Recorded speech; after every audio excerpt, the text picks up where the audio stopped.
Good morning, folks. Please sit down. Mr. President, thank you for lending me the Rose Garden for a minute. It's a pretty nice place. As my family and I have worked through the grieving process, I've said all along what I've said time and again to others, that it may very well be that that process, by the time we get through it, closes the window on mounting a realistic campaign for president, that it might close. I've concluded it has closed. I know from previous experience that there is no timetable for this process. The process doesn't respect or much care about things like filing deadlines or debates and primaries and caucuses. But I also know that I couldn't do this if the family wasn't ready. The good news is the family has reached that point. But as I've said many times, my family has suffered loss, and I hope there would come a time, and I've said this to many other families, that sooner rather than later, when you think of your loved one, it brings a smile to your lips before it brings a tear to your eyes. Well, that's where the Bidens are today, thank God. Bo is our inspiration. Unfortunately, I believe we're out of time, the time necessary to mount a winning campaign for the nomination. But while I will not be a candidate, I will not be silent. I intend to speak out clearly and forcefully to influence as much as I can where we stand as a party and where we need to go as a nation. And this is what I believe. I believe that President Obama has led this nation from crisis to recovery, and we're now on the cusp of resurgence. And I'm proud to have played a part in that. This party, our nation, will be making a tragic mistake if we walk away or attempt to undo the Obama legacy. The American people have worked too hard, and we've come too far for that. Democrats should not only defend this record and protect this record, they should run on the record. We've got a lot of work to get done over the next 15 months, and there's a lot that the president will have to get done. But let me be clear that we'll be building on a really solid foundation. But it all starts with giving the middle class a fighting chance.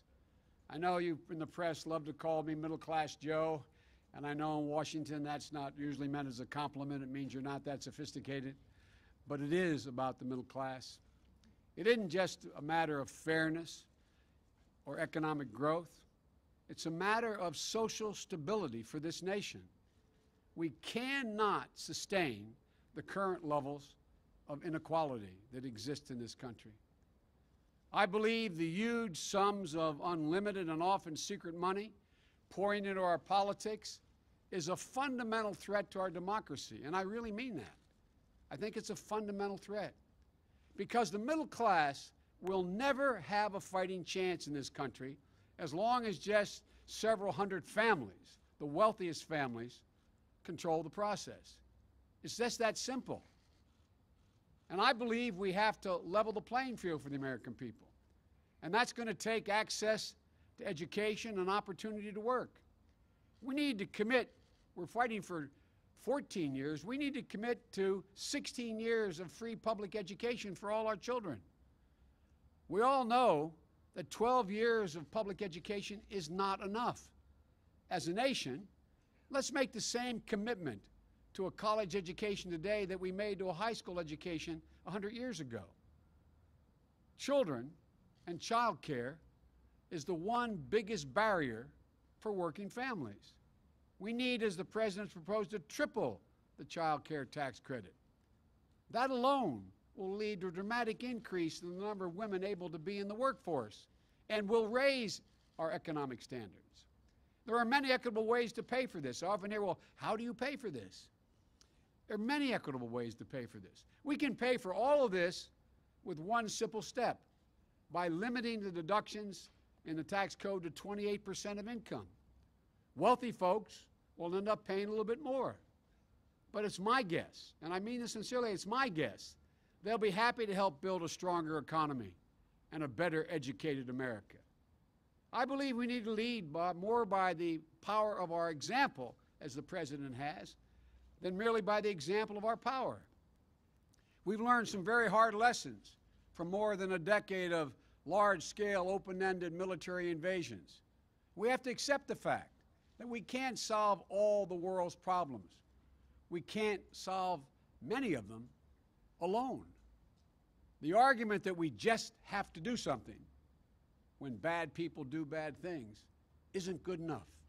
It's not a good enough reason for American intervention and to put our sons and daughters' lives on the line, put them at risk. I believe we have to end the divisive partisan politics that is ripping this country apart, and I think we can. It's mean-spirited, it's petty, and it's gone on for much too long. I don't believe, like some do, that it's naive to talk to Republicans. I don't think we should look at Republicans as our enemies. They are our opposition. They're not our enemies. And for the sake of the country, we have to work together. As the President said many times, compromise is not a dirty word. But look at it this way, folks. How does this country function without consensus? How can we move forward without being able to arrive at consensus? 4 more years of this kind of pitched battle may be more than this country can take. We have to change it. We have to change it. And I believe we need a moonshot in this country to cure cancer. It's personal. But I know we can do this. The President and I have already been working hard on increasing funding for research and development because there are so many breakthroughs just on the horizon in science and medicine. The things that are just about to happen. And we can make them real with an absolute national commitment to end cancer as we know it today.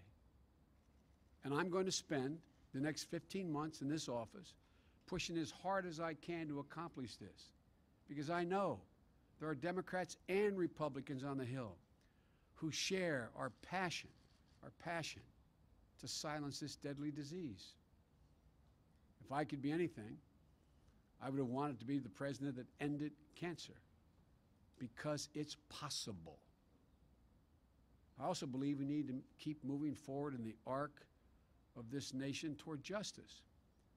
The rights of the LGBT community, immigration reform, equal pay for women and protecting their safety from violence, rooting out institutional racism. At their core, every one of these things is about the same thing. It's about equality. It's about fairness. It's about respect. As my dad used to say, it's about affording every single person dignity. It's not complicated. Every single one of these issues is about dignity. And the ugly forces of hate and division, they won't let up. But they do not represent the American people. They do not represent the heart of this country. They represent a small fraction of the political elite. And the next president's going to have to take it on. Most of all, I believe there's unlimited possibilities for this country. I don't know how many of the White House staff and personnel have heard me say repeatedly that we are so much better positioned than any country in the world. We are so much, I've been doing this for a long time. When I got elected as a 29-year-old kid, I was called the optimist. I am more optimistic about the possibilities, the incredible possibilities to leap forward than I have been any time in my career. And I believe to my core that there's no country on the face of the earth better positioned to lead the world in the 21st century than the United States of America. Washington, though, just has to begin to function again. instead of being the problem, it has to become part of the solution again. We have to be one America again. And at our core, I've always believed that what sets America apart from every other nation is that we, ordinary Americans, believe in possibilities, unlimited possibilities. The possibilities for a kid growing up in a poor inner-city neighborhood, or a Spanish-speaking home, or a kid from Mayfield in Delaware, or Willow Grove in Pennsylvania like Jill and I, to be able to be anything we wanted to be, to do anything that we want. That's what we were both taught. That's what the president was taught. It was real. That's what I grew up believing. And you know, it's always been true in this country. And if we ever lose that, we've lost something very special. We'll have lost the very soul of this country. When I was growing up, my parents, in tough times, looked at me and would say to me and my brothers and sister, "Honey, it's going to be okay." And they meant it. They meant it. It was going to be okay. But some of you who cover me, I say, go back to your old neighborhoods. Talk to your contemporaries who aren't as successful as you've been. There are too many people in America today, too many parents who don't believe they can look their kid in the eye and say with certitude, "Honey, it's going to be okay." That's what we need to change. It's not complicated. That will be the true measure of our success. And we'll not have met it until every parent out there can look at their kid in tough times and say, "Honey, it's going to be okay," and mean it. That's our responsibility. And I believe it's totally within our power. The nation has done it before in difficult times. I've had the very great good fortune and privilege of being in public service most of my adult life, since I've been 25 years old. And through personal triumphs and tragedies, my entire family, my son Bo, my son Hunter, my daughter Ashley, Jill, our whole family. And this sounds corny, but we found purpose in public life. We found purpose in public life. So we intend, the whole family, not just me, we intend to spend the next 15 months fighting for what we've always cared about, what my family's always cared about, with every ounce of our being, and working alongside the President and members of Congress and our future nominee. I am absolutely certain we are fully capable of accomplishing extraordinary things. We can do this. And when we do, America won't just win the future. We will own the finish line. Thank you for all being so gracious to Jill and me for the last 6 or 8 months, and for our whole career for that matter. But I'm telling you, we can do so much more. And I'm looking forward to continuing to work with this man to get it done. Thank you, brother. Thank you all very much.